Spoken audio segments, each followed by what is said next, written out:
And what is up, everybody? Welcome to the Inland Sports Show. I'm your host, Pep Fernandez. We appreciate you tuning in tonight and each and every week. We really do appreciate it. We got a show this week, but I've been kind of under the weather the last couple of days, but we're going to fight through and get a show done tonight. Regardless, there's some stuff we still want to talk about. I'm feeling nice and cozy with my Ken's 50th anniversary Ken Sporting Goods hoodie on today. And you guys, I already mentioned this before, but I'll mention it again. If you go into Ken Sporting Goods in Norco, you spend at least $20, you're going to get some 50th anniversary swag for free. So if you go in there, you need to buy whatever, some new cleats, a baseball mitt, they got football equipment, Letterman's jacket. You spend at least $20, you're going to get something. I don't know what, a hat, sweater, whatever they have. While supplies last, you'll get some Ken Sporting Goods 50th anniversary swag for free. Just $20. What a deal. So make sure you go check them out. All right, we got a lot to get to here. A little bit later in the show, we're going to hear from Maximo Zavaleta, the star runner for King High School, trying to win a CIF state championship or two at the end of this season. Already one of the most decorated runners in the area.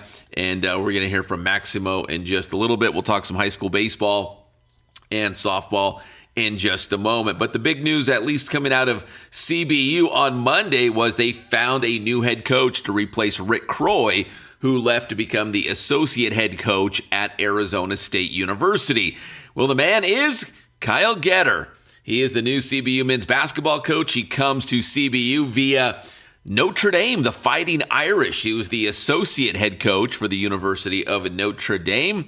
He also has some championship pedigree. He was an assistant coach at Virginia when the Cavaliers won an NCAA national championship back in 2019.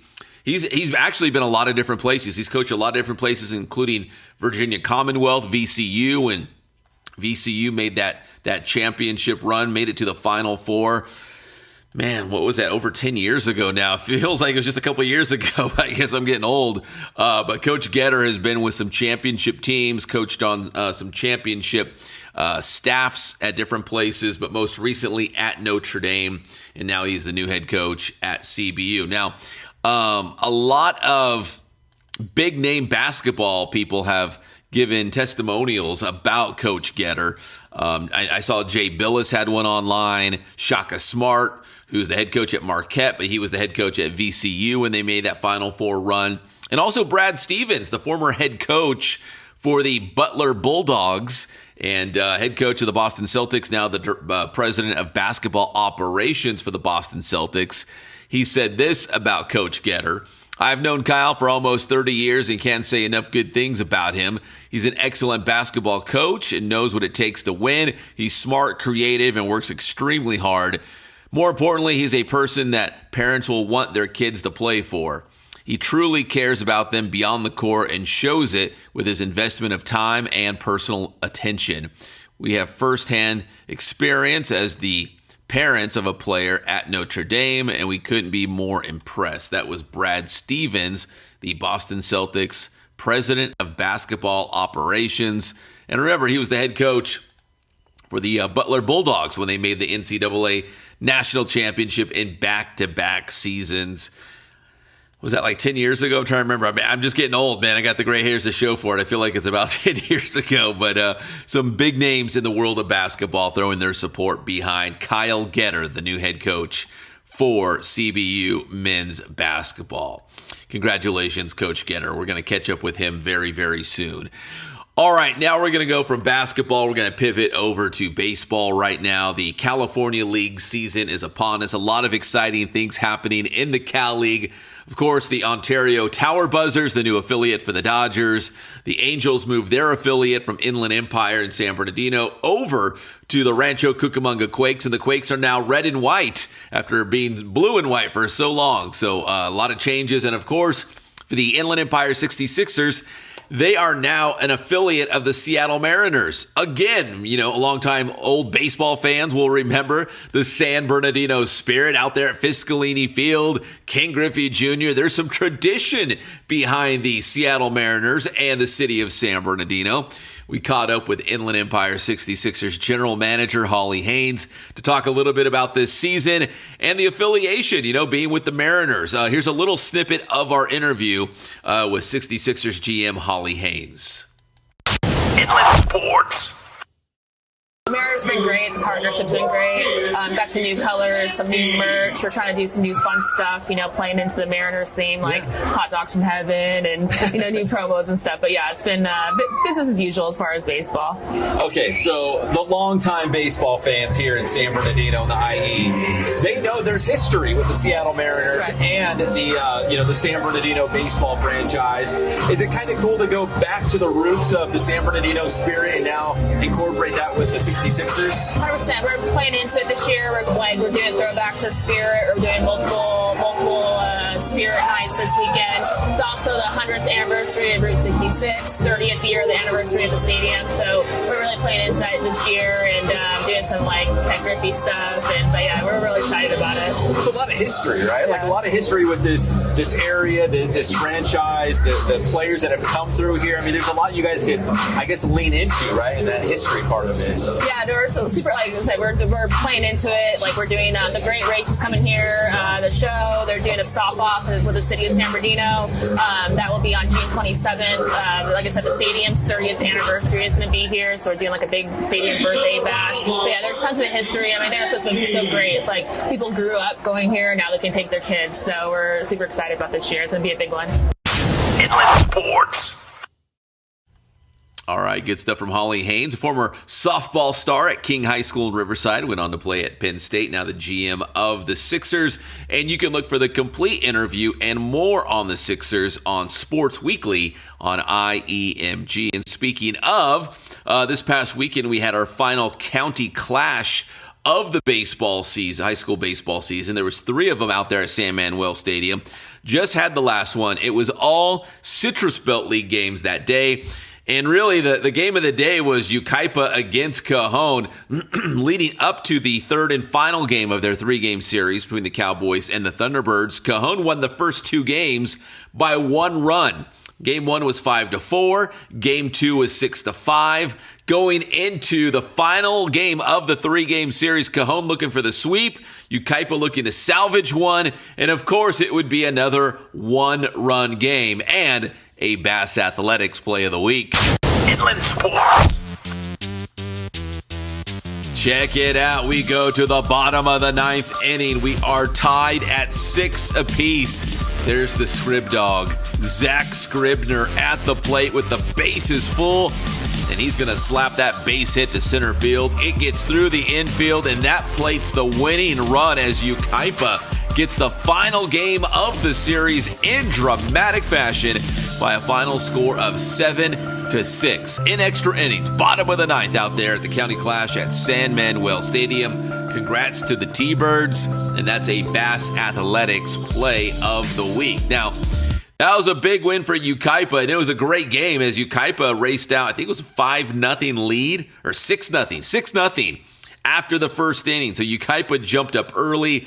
Cajon would begin chipping away at that Yucaipa lead to finally tie things up and force extra innings. We had coverage on IEMG with Jacob Pedroza on the call, and it sounded like this. On second and third, after Estrada went and stole second base, as the 2-2 pitch is lined up the middle, goes off Garcia, and there's no play as another run comes across, and that's going to be an infield single for Romero, extending the lead to 6-0 here for Yucaipa in the bottom half of this first inning. As the 3-2 offering from McGee is way up and outside for ball 4. And Cajon does get 1 run across as the 1-1 pitch is lined over the shortstop's head and into left field, and around comes Salazar to the plate. Not in time as Salazar comes around and scores to give Cajon another run on the board.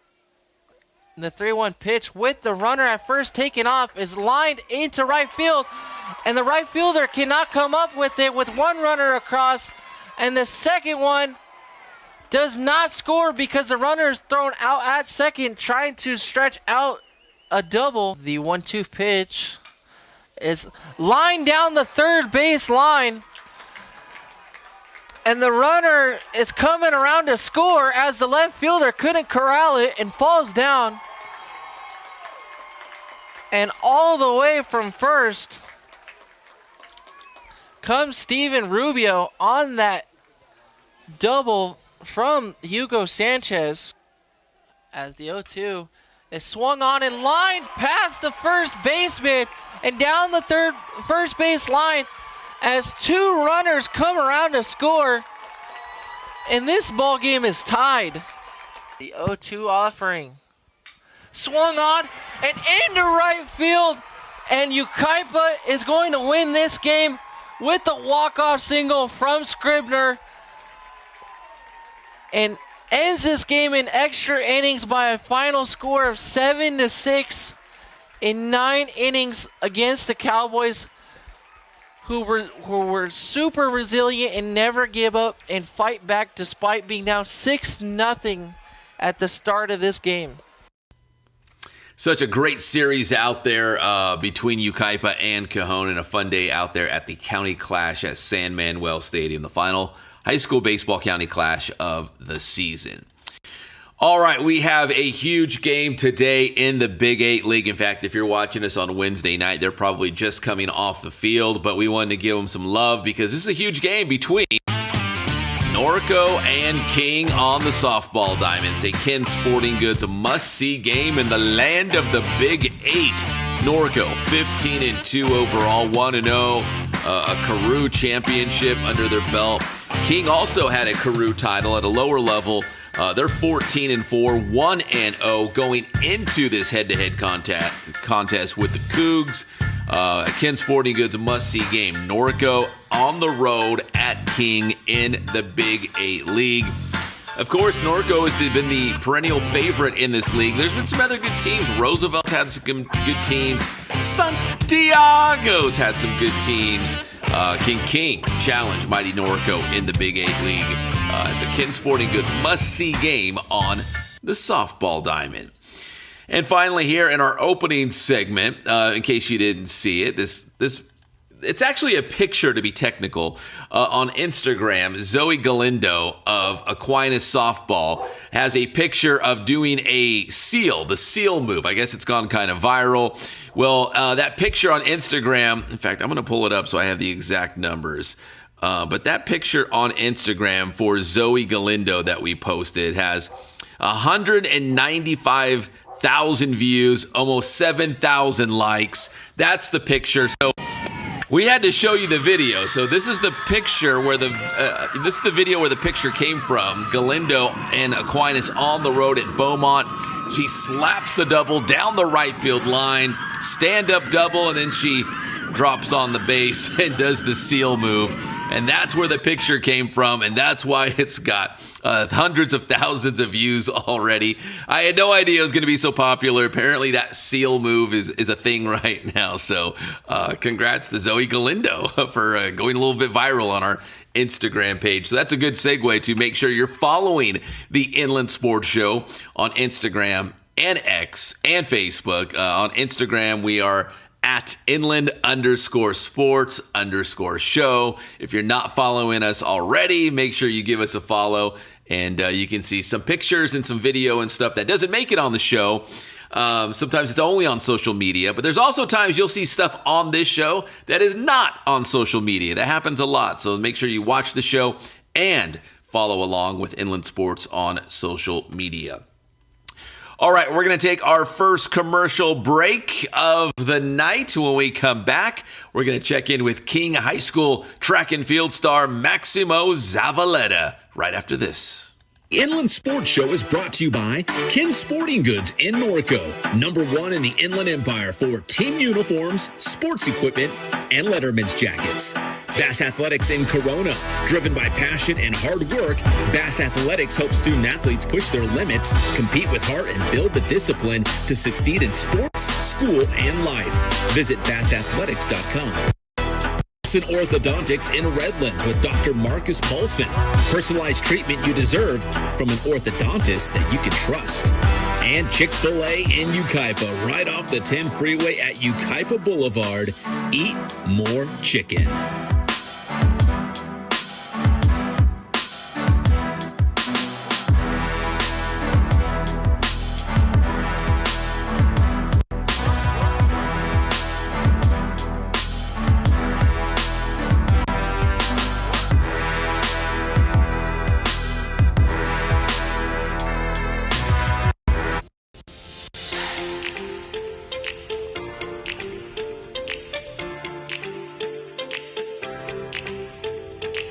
The Inland Sports Show is proud to partner with Dr. Marcus Paulson and Paulson Orthodontics in Redlands. Dr. Paulson and his team work with children, teens, and adults using orthodontic products like traditional braces and Invisalign to make a difference in the appearance, comfort, and function of each patient's teeth.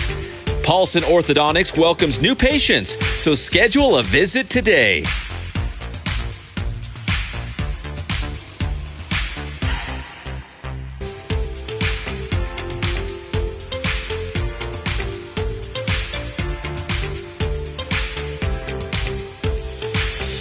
Paulson Orthodontics. We make braces fun.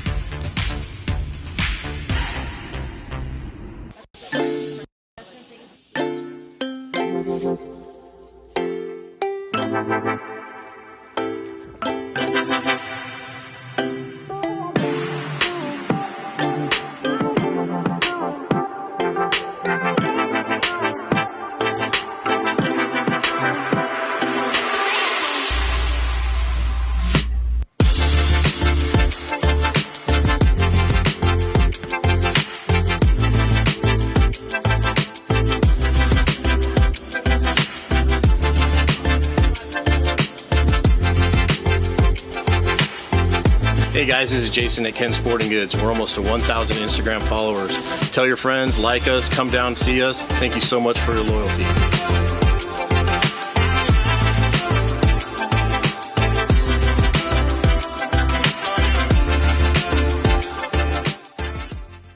Fact versus fiction. Youth athletes need sport-specific training in order to develop speed, agility, and strength. The fiction is that you see all these kids doing sport-specific strength and conditioning, doing exercises they can't quite handle yet, and they don't need to, because all they need to do is get stronger, build core strength, learn how to jump and land, learn how to run, learning how to squat, learning how to press. Those skills are foundational for most sports. It doesn't need to be sport-specific quite yet.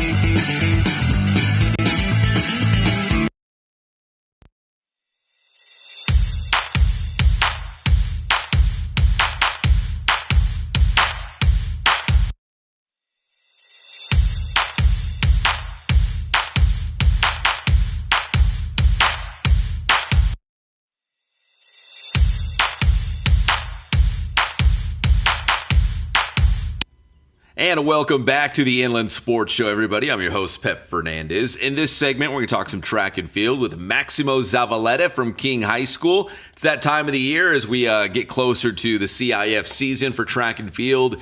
Last week, we checked in with Nicole Sampson and, of course, Braylon Combe from Santiago High School, two awesome track stars for the Sharks. Well, Maximo Zavaleta was also at the 10 at J. Serra down in San Juan Capistrano, and set a new meet record in the 1,600 meters.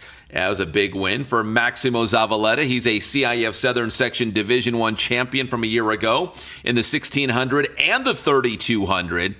He's hoping to get to state and maybe win a couple CIF state titles. He's a UCLA signee, already very decorated as a high school runner, but trying to add some championships to his resume before it's all said and done at King High School. So, without further ado, the man, the myth, the legend, Maximo Zavaleta from King High School here on the Inland Sports Show. Inland Sports. And now join us here on the Inland Sports Show from King High School. He is a track and field and cross-country star, Maximo Zavaleta. And Maximo, first off, congrats on having a great year, but I feel like despite all the success that you've had last year, this year, whenever, that you feel like maybe there's some unfinished business out there for you, right? Do you feel like there's still something that you have to go out there and prove, and something that you want to accomplish this season? Yeah, so I mean, definitely, I don't want to end off this year kind of just like I don't know, lazy, I really did have a lot of goals coming in this year, because I was injured last year, like track year, and so I know like that was a big obstacle in my like development. So this year, I want to try to bring something from state, and revisit the 32 as well. And so obviously, the 16 as well has been like my main event. So cut down time in there and just revisit like other competitors I've wanted to compete with since, cross country has ended. So just excited to be able to try out these goals and see how it goes. Well, Maximo, this is crazy to hear that. I mean, you being injured or kind of hurt last season, and you still, I think CIF Southern Section Division 1 champion in the 1600 and the 3200. I mean, most people would love to, have those things, and you did it while not being at, 100%, not being full strength. So, how are you? With that said, I mean, how are you feeling this year? I mean, you feel strong? Are you happy with your times? Do you feel like there's still some areas that you can get better at? Yeah, definitely. Like this year has been a much better than last year. I think I've stayed healthy. That's kind of been the number one thing: is stay healthy, don't get sick, and don't get injured. Because we know that's going to stunt our growth. And so yeah, I'm really happy about this year. We've been really trying to work on my kick and kind of just that. The hard parts of the race, where I can kind of falter. So, yeah. Speaking of, I think it was, correct me if I'm wrong, I think it was the CIF Southern Section. Was it the Division 1 1600 or 3200? I can't remember, but in one of those races, didn't you have to come from the back of the pack, or you were hanging with the pack? I mean, is that kind of your strategy, or what's your mindset going into these races? Yeah, so it's always different every race, I think the race you're talking about was, for the 16 for CIF finals, and that was like not according to plan. I just had a bad start, and so I was at the very back, but I knew I couldn't just like use my energy and just rush to the front. So I had like each lap I was slowly just trying to get back up. This year definitely has been a new strategy of like I feel like I've never done this before, where it's like kind of go out hard and keep it. And I did that.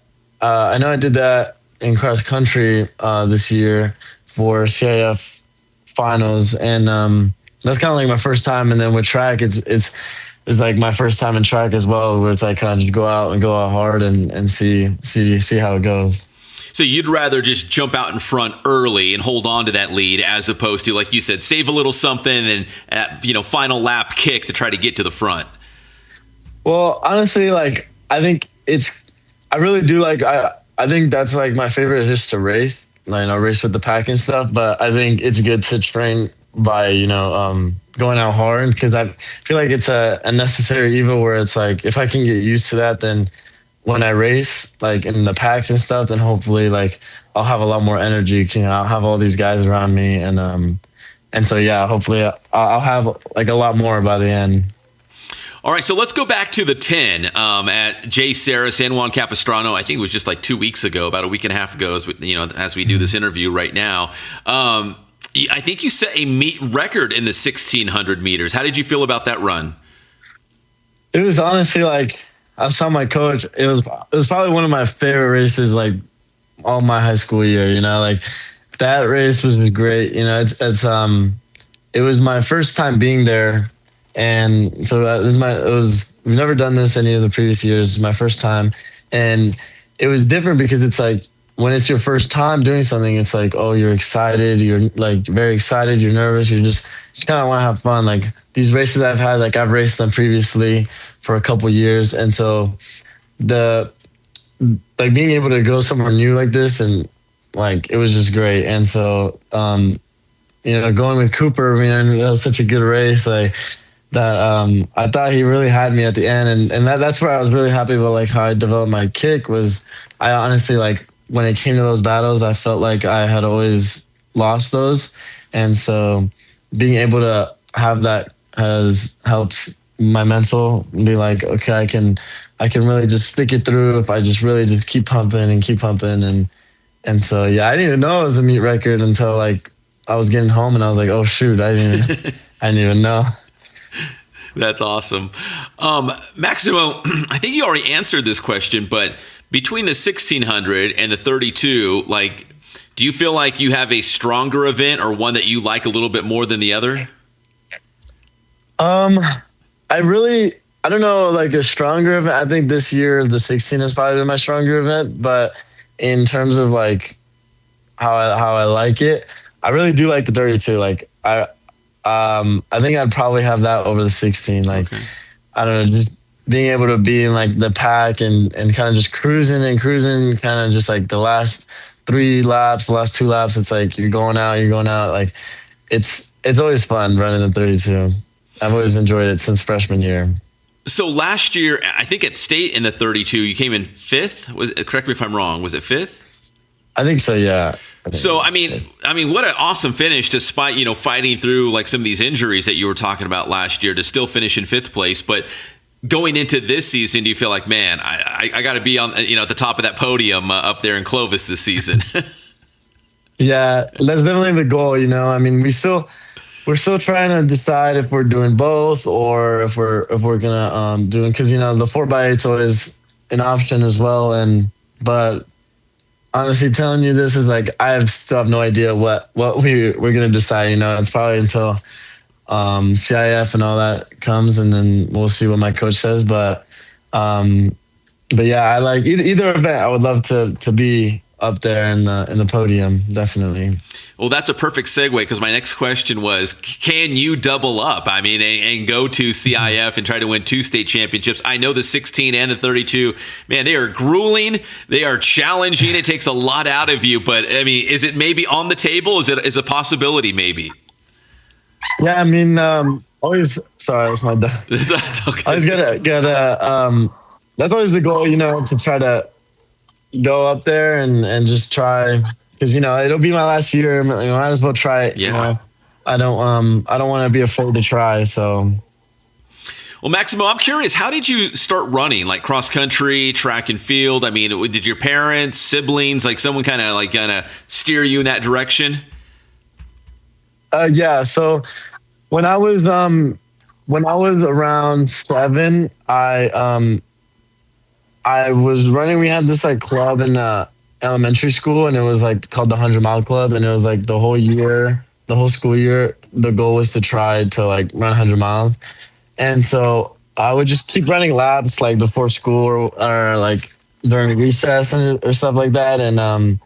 And so my teachers, like when I was running those laps, my teachers had told my parents, they called my parents, was like, oh, he really likes running. Like he looks good, And so knowing this, my parents had put me in an actual like running club, like for cross country and track.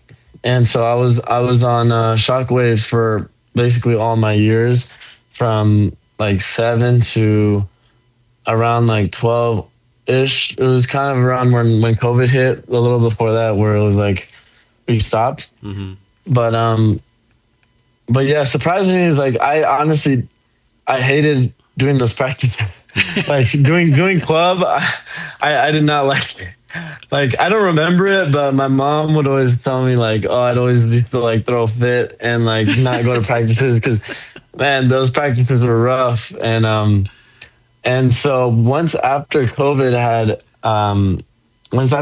kind of ended and died down, when everything started opening up again, I was in middle school, and I was kind of just running on my own, just to like, I would use it to just like clear my head and just like think about, just stuff. And so I eventually like fell back in love with it. Like for myself, like I didn't have kind of anyone to like force me to do it. It was kind of, it was my choice. And that really like changed when I came to high school. I just fell in love with it, and I was just like, it's been like that ever since. That's awesome, man. That's a good story. You love it, because some people would be like, he's crazy. You're running for fun, but you love it. You're enjoying it. Were you always, like, I know obviously distance and sprint are a lot different, but were you always like one of the fastest kids? Did you realize like, oh my gosh, I can outrun or run faster than a lot of these guys? Yeah, I remember, well, like probably just for the distances, I didn't really test like, I really didn't like do races where it's like, oh, just 100 meters like with other kids. But I remember in elementary school when we had this little like activities day and stuff, and so I had been like in a race and I lost like so bad like against like 3 other kids. So I was like, oh, maybe I was like, the sprinting is not for me. I was like, the sprinting's not for me, but yeah, the distance has always been my thing. And Maximo, you signed with UCLA, is that correct? Yes, sir. So what was it about the Bruins, man? Why did you pick UCLA? Well, honestly, I really like the environment there, like the team, and the biggest thing for me, like when it came to college, picking in college was like how everyone interacted with each other and with the coach and just like the overall team and stuff. And then obviously like the education was a very important thing for me. It was like, like the running is not going to last forever when it comes to this. And it's like, I want a good education to fall back on, and so UCLA is like one of the very good schools for that. So that was like a big factor. And I think just it being closer to home is good too, just for my family and stuff. But yeah, it was definitely like, it took a lot of time, deciding, because the process is very long. So once I had committed and made my decision, it kind of like was like a weight off my chest, and I was like, now I can just fully just focus really on the running. Mm-hmm. And yeah, we'll see how it goes. All right, Maximo, finally, what do you think the next couple of weeks, what do you think is the most important things that you have to do to put yourself in a position to win, more CIF Southern Section titles and ultimately, get through Masters, get to state, maybe in several events, and maybe win some CIF state championships? What is the key to success for you think, over the next couple of weeks here?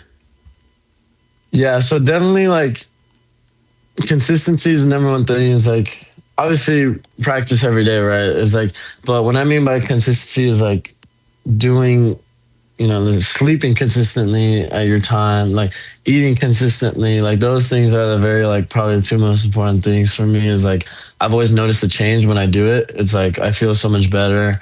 And I think I just really got to stick to that and stay healthy.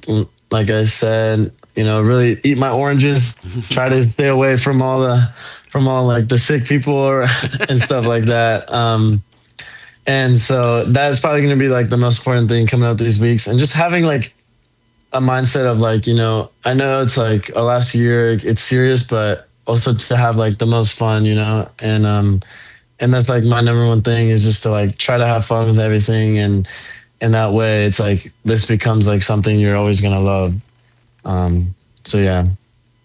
That's awesome. That's a good answer right there, Maximo. Listen, congratulations on all the success so far, man. You're already a highly decorated high school runner. Now you got a scholarship to UCLA. And like you said, yeah, you already got the scholarship. You already have a bunch of records and awards and stuff. Just go have fun, man, and see what happens. Maybe you'll be at the top of the podium in several events at state, man. That'd be awesome.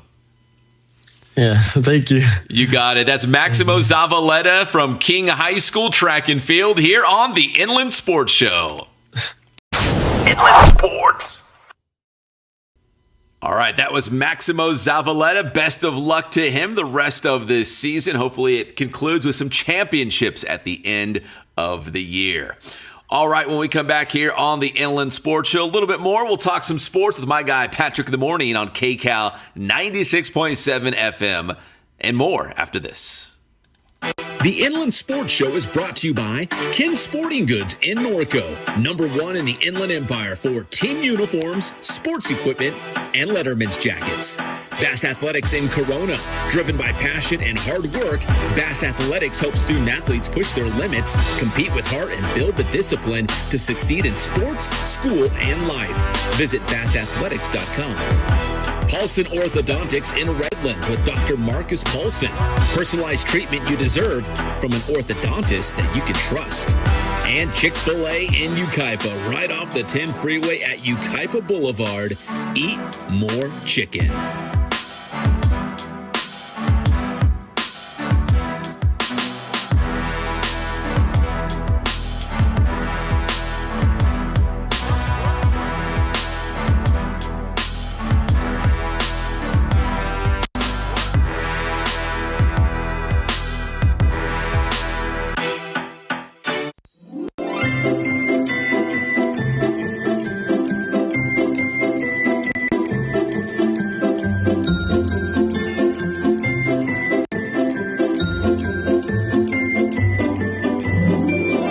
If you can give one piece of advice to young athletes, what would it be?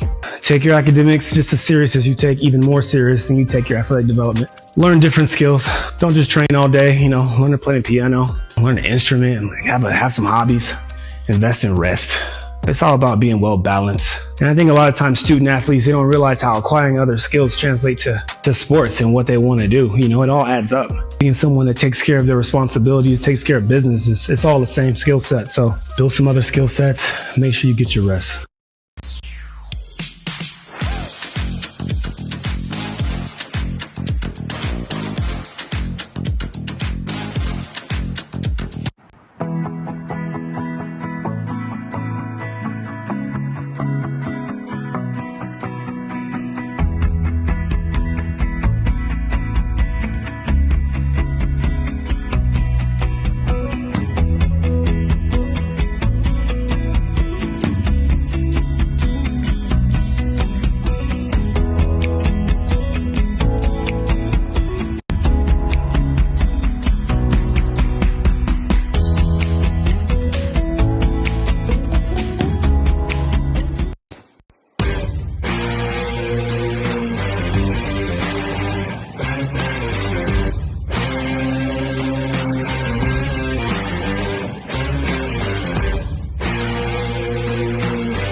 All right, welcome back to the Inland Sports Show. If you guys are a loyal fan, you've been following along for a while, every Monday and Thursday morning, I talk sports with Patrick in the morning on KCAL 96.7 FM. We talk about whatever's going on, try to bring back some Inland Empire ties, some guys from the IE that are in the NFL or maybe Major League Baseball or just what's going on, the Masters, the Super Bowl, the World Series, whatever's going on, whatever people are talking about. We talk about it on KCAL 96.7 FM every Monday and Thursday morning.